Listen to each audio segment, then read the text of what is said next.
Hello there.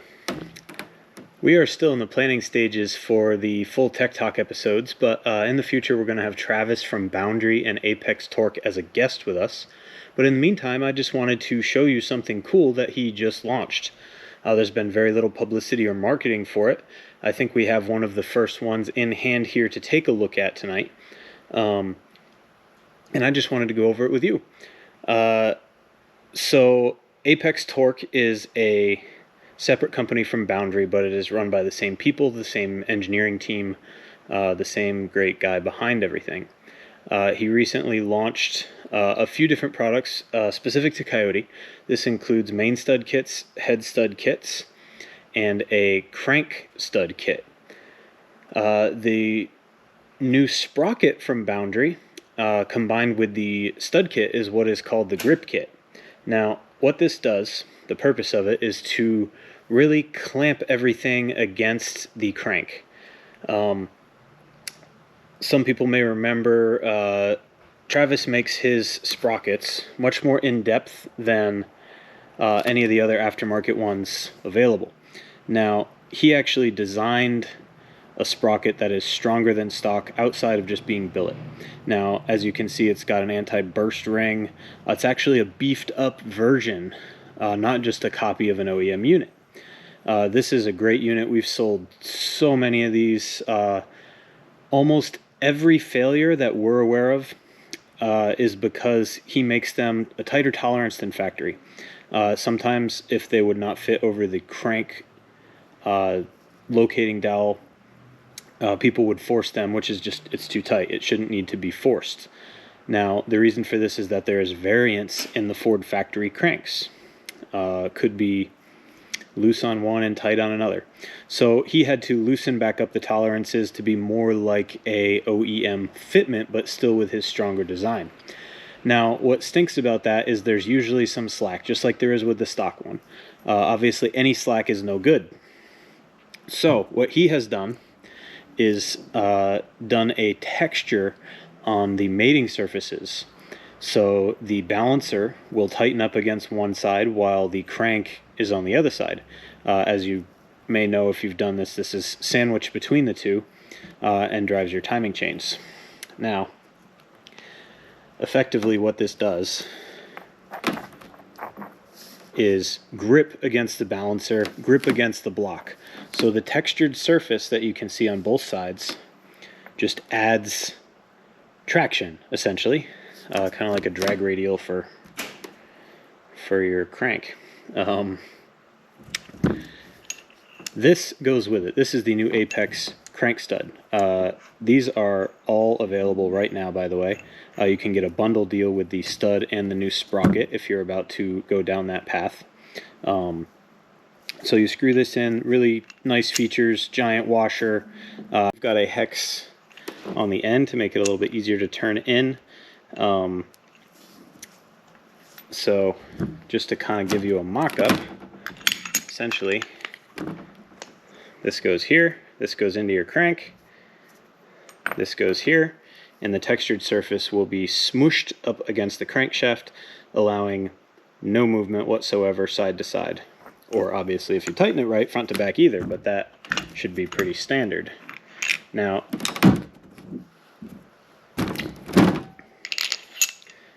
here's a little comparison of the conventional design and the upgraded grip design. Both, again, work fine, but that's just kind of showing you what it looks like.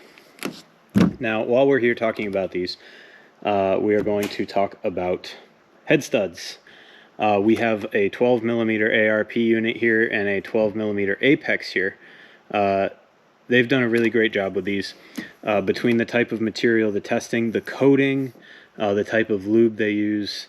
One really nice feature, again, is the hex on the end to make them easy to turn in with a socket instead of with a like a hex key.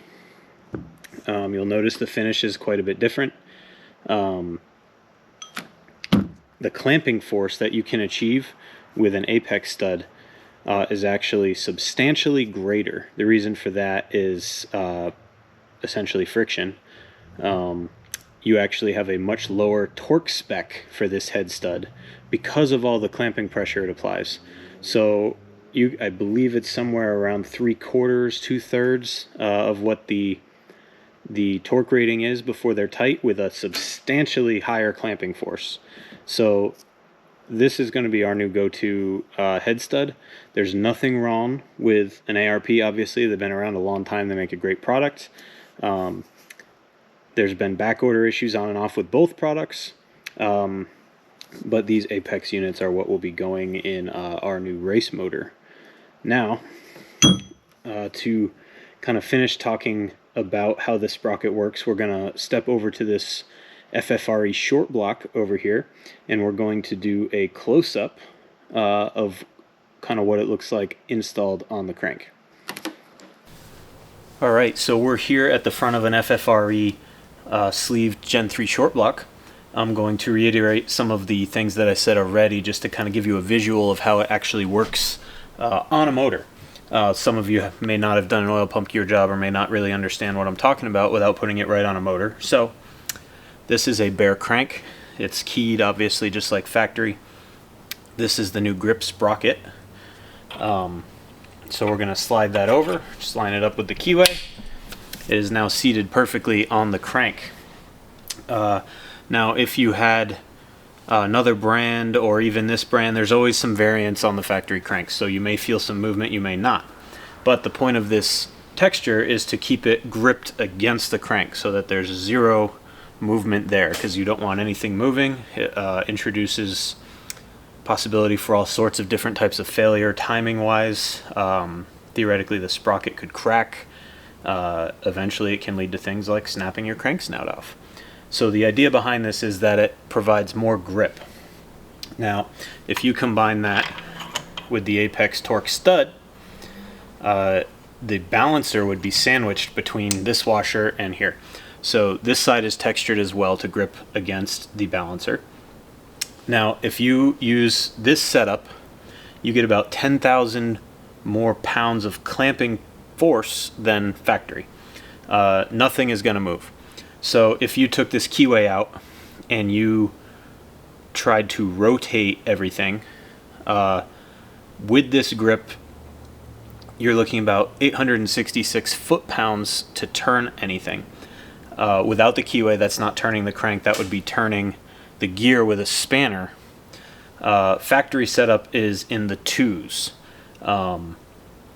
That's a ton more clamping force. There should be no movement whatsoever. This combo, personally, I would suggest putting in every single oil pump gear job moving forward. There's nothing wrong with the existing oil pump gears. They work great, but if you have it apart, you're about to do it, there's no reason. This is only about 50 bucks more than the standard Boundary sprocket, still under 200 bucks. If you combine it with the Apex stud, you save a little bit more. There's a combo deal. As you can see, it's just essentially a little bit more cheap insurance to ensure nothing moves.